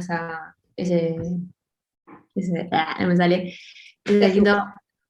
esa clasificación, eso puede ser flujo. ¿Es flujo? Es una variable real de flujo, ¿sí? El Producto Bruto Interno en general lo vamos a medir en un año. También podés encontrar mediciones trimestrales. Pero es de flujo, porque vos el producto no lo haces en un solo día, ¿sí? Lo haces en un periodo, ¿sí? Si yo tengo que producir una leche, me va a llevar un proceso, desde que sale del tambo la leche de vaca hasta que le hago todo el procesamiento industrial, hasta que la tengo en el sachet del supermercado, ¿sí? Es decir, que yo voy a requerir de un periodo, y cuando mido el producto, estoy hablando de una variable real, porque son bienes y servicios finales, y estoy hablando de una variable de flujo, ¿sí? Porque refiere a un periodo de tiempo. Generalmente el producto se mide anualmente, ¿sí? O sea, se complementan todas las variables, o sea, algunas variables se complementan. Sí. Con esta no nos vamos a meter porque depende del modelo. Tendríamos que meternos en un modelo y decir, bueno, esto es endógeno o exógeno. Una variable podría ser endógena en un modelo y exógena en otro, ¿sí? Con lo cual no nos vamos a meter. Pero sí vamos a hablar, por ejemplo, de que el producto es una variable real cuando nos referimos a que se refiere a bienes y servicios finales, y podemos decir que es una variable de flujo porque se refiere a un periodo de tiempo, ¿sí? Cada variable vamos a hacer ese análisis. De todas maneras, este tema que me interesa que lo vayan entendiendo, que lo vayan leyendo, a medida que nosotros nos empezamos a meter en los modelos económicos, se torna más accesible. A medida que empezamos a ver cuentas nacionales, esta pregunta de el producto que genera una empresa argentina en Estados Unidos, ¿es interno? No es interno. Bueno, esto que parece medio complejo de entender, lo vamos a ir viendo más adelante. ¿Sí? Es como el primer pasito, los primeros instrumentos que necesitamos para poder después empezar a trabajar modelos, que vamos a ver varios en la unidad. Bien, para explicar la última de las clasificaciones, les voy a hacer una pregunta. Si yo les digo, bueno, les voy a ofrecer un trabajo que van a ganar 100.000 pesos mensuales este año, 100.000 pesos mensuales el año que viene, 100.000 pesos mensuales el otro año y el siguiente también. Y les voy a hacer una pregunta. ¿Ustedes van a estar igual de contentos este año que dentro de 4 años con su sueldo? No, porque se devalúa. No. Exactamente, no van a estar igual. Porque cada vez vale menos. Exactamente, porque en términos reales... A no ser que nos digas que son dólares. Ahí, claro, ahí ya va a ser distinta la ser. cosa, pero no, eran 100.000 pesos, ¿sí? Bueno, y esta pregunta tiene que ver un poco con eso, con que en un contexto inflacionario, ¿sí? Un valor monetario expresado en pesos no vale lo mismo hoy que lo que vale dentro de un año o lo que valía hace 4 años, ¿sí? Entonces, para medir las variables, vamos a diferenciar entre las que están valuadas a precios corrientes de las que están valuadas a precios constantes, ¿sí? Si yo les digo cuánto valía el Producto Bruto Interno del año 2019 a precios corrientes y cuánto valía el PBI del 2020 a precios corrientes, ustedes van a ver que el Producto Bruto Interno a precios corrientes aumentó. ¿Sí? Es decir, el PBI a precios corrientes entre 2019 y 2020 aumentó. ¿Qué les parece? ¿Por qué aumentó el PBI en el 2020, un año de pandemia? ¿Hubo más producto de bienes y servicios finales en la economía argentina en el 2020? ¿Qué les parece a ustedes? ¿Cómo? Perdón, no escuché la pregunta, profe. Vuelvo a preguntar. Bien, vuelvo a preguntar para que todos la podamos pensar. Si yo les digo la medida del valor, no me la acuerdo, por eso no se las digo, del PBI a precios corrientes del 2019, y les digo el valor del PBI a precios corrientes del 2020, les digo, bueno, el PBI a precios corrientes del 2020 fue mayor que el del 2019. Y les pregunto, ¿ustedes qué creen? ¿Que hubo mayor producción de bienes y servicios finales? No, está la pandemia. No, bien, suponemos que no. ¿Y qué habrá pasado? ¿Por qué fue mayor el PBI? Porque no se terminó, digamos, de vender todos los productos, los bienes o los servicios. No, no importa la venta, es el producto lo que vamos a definir. Pero ¿por qué se les ocurre? Cuando yo valúo el PBI, ¿sí? Cuando yo mido el Producto Bruto Interno, lo que hago es multiplicar la cantidad de los bienes y servicios finales que se produjeron por los precios, ¿sí? Si ustedes me dicen que las cantidades no aumentaron, porque en el 2020 cerró casi todo, ¿qué pasó? ¿Qué fue lo que aumentó? El valor del producto.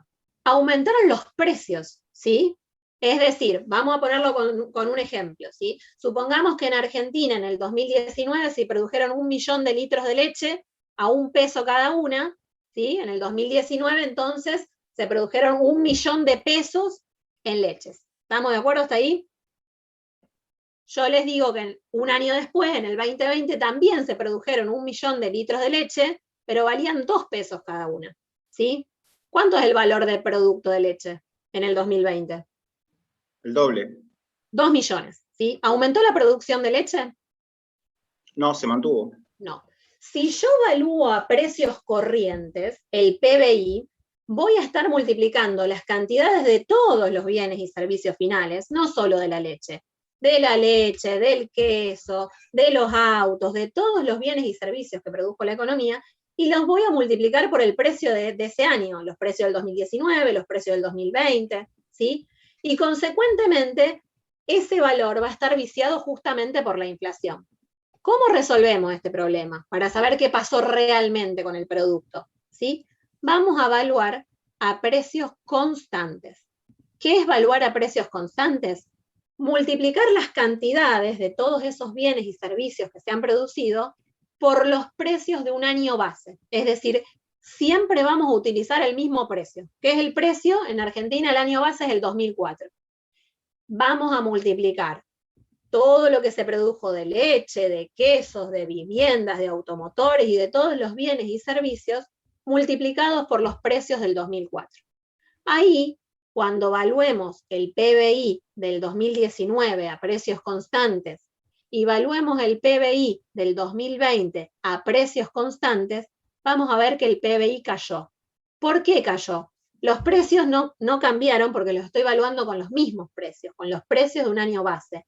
Lo que cayó son los bienes y servicios que fueron producidos, ¿sí? Los bienes y servicios finales. ¿Se entiende la diferencia? ¿Sí? Cuando yo les decía que el salario no va a valer lo mismo 100.000 pesos hoy que 100.000 pesos dentro de 4 años, tiene que ver con los precios. Si yo les digo que el producto está valuado a precios corrientes y el producto viene aumentando y aumentando y aumentando y yo no me doy cuenta que está valuado a precios corrientes, ¿qué me va a estar pasando? Yo voy a pensar que estamos bárbaros en mi economía, pero en realidad lo que está pasando es que están aumentando los precios. Ahora, si yo valúo a precios constantes, voy a obtener la realidad. Es decir, voy a ver si realmente el producto creció porque aumentaron las cantidades de bienes y servicios producidos, de bienes y servicios finales, o si el producto se mantuvo estable, o por el contrario, si el producto cayó, ¿sí?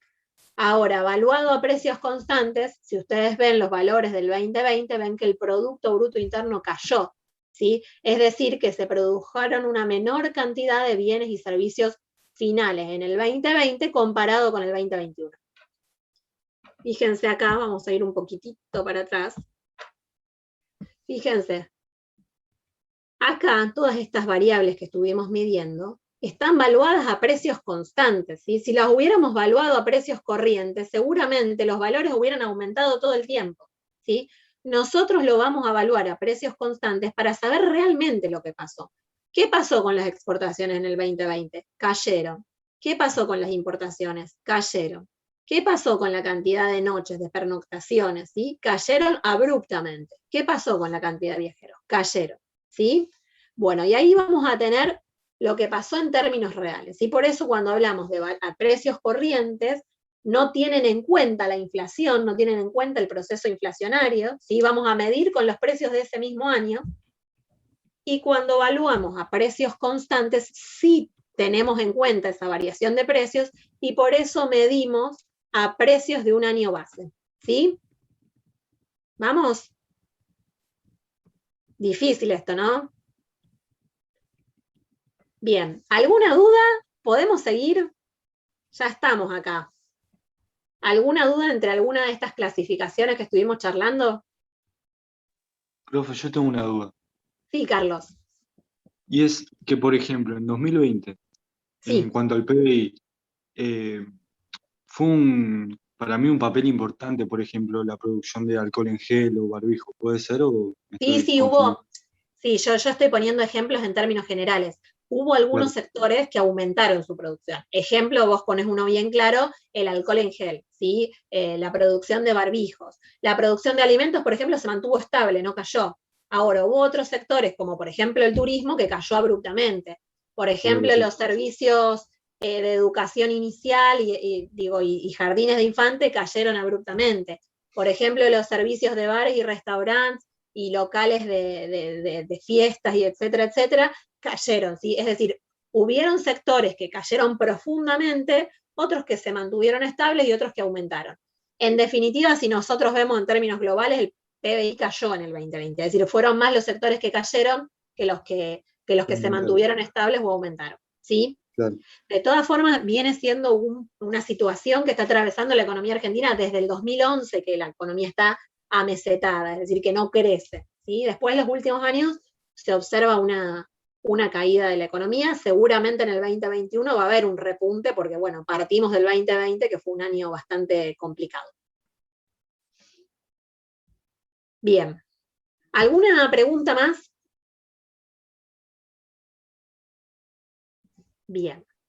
Ahora voy a tomar asistencia como para revisar quiénes me mandaron el mail, quiénes no, para no perderme de ninguno, ¿sí? No olvidar, ya leyeron obviamente los apuntes de cátedra y la bibliografía que les había mandado para leer la clase anterior, así que ahora vamos a sumar esta. Voy a hacer un supuesto. Vieron que los economistas usamos supuestos irreales. Voy a suponer que ya leyeron lo de la clase anterior, así que les voy a pedir ahora que lean de los apuntes de cátedra los puntos 1.2, 1.3, anexo 1 y anexo 2. El anexo 2, esto es lo que estuvimos hablando recién de las variables. Pero del anexo 2, leen todo el punto A. Cuando ven B, relaciones entre variables económicas, eso no lo vean. Lo vamos a ver más adelante. ¿Sí? Es decir, de los apuntes de cátedra leen. Ya leyeron el 1.1, así que ahora van a leer el 1.2, el 1.3, el anexo 1 y el anexo 2. ¿Sí? Todo hasta que llegan al punto B del anexo 2. Una vez que terminan de leer los apuntes de cátedra, leen Torres López y Burkum y Español. Una aclaración que no sé si les hice la clase anterior, pero que me parece importante que la tengan clara para estudiar y para leer. En los apuntes de cátedra, ¿sí? Que ustedes van a tener, no sé si los habrán impreso o los tienen bajados, cuando van leyendo, ¿sí? Voy a encontrar algún puntito aquí, a ver. Cuando van leyendo, por ejemplo, en la primera página que dice publicación de cátedra, el 1.1, el hombre y su entorno económico y social, al final les dice, para el desarrollo de este tema, Bergheil Bronner, Samuelson, Nordau y Pérez Henry, ¿sí? En el momento en que el apunte de cátedra les dice ver tal autor, en ese mismo momento dejan de leer y van a leer el autor, ¿sí? Es decir, no terminen de leer el apunte de cátedra completo y después leen los autores. Léanlo siguiendo el orden que les da el apunte de cátedra. ¿Por qué? Porque es la manera en que van a poder entender los conceptos y no se les va a hacer un matete, ¿sí? Después van a seguir leyendo el apunte de cátedra, una vez que terminaron de leer eso que les dijo el apunte de cátedra, y más atrás, en la siguiente hoja, dice siguiendo a Heilbronner, y los manda a leer Heilbronner, ¿sí? Bueno, en ese mismo momento terminan de leer esa oración, se van a Heilbronner, leen y vuelven al apunte de cátedra. Esto es un pedido especial que les hago para la unidad 1, porque es la manera en que está organizado para que sea más fácil para la lectura, ¿sí? Porque si no empiezan leyendo la economía como ciencia, siguen leyendo los instrumentos del análisis económico, y cuando se van a los apuntes 4 días después, porque estuvieron estudiando otra materia, vuelven a la economía como ciencia, en la bibliografía, y no, se les mezcló todo, ¿sí?